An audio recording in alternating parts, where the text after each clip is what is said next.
另外来关心的是，伫台中的雾峰一带呢，有伤仔车去甲人弄着，也毋过这领事的这只车仔呢是毋若无报案，这车顶的乘客搁举刀仔甲人呛声，了后是随车驶咧，就安尼做伊走。即马警察是要照车牌号码落去追查。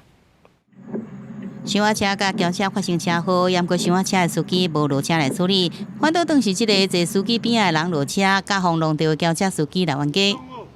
咱出代志叫警察来就好啊啦，啊嘛是讲这个开轿车的人想要报警处理，也毋过对方一直大声讲话，而且行路也无驶，敢若有啉烧酒。因为这个开伤仔车的人自头至尾拢无落车，讲话也无清楚。开轿车的人烦恼对方逃走，有时暂停录影来搜证。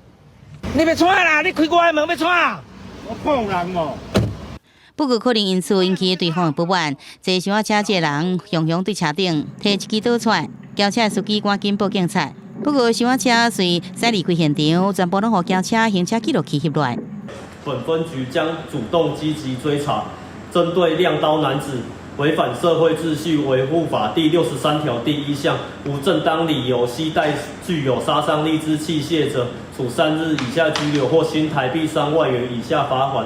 警方讲，这个车祸发生伫初五暗头晚6点的时阵，两车拢伫雾峰区北环路上。轿车当时伫伤仔车后壁停在红灯，也毋过不明原因，伤仔车雄雄八股弄到轿车的车头。警方依照车牌号码追查2名涉案的人。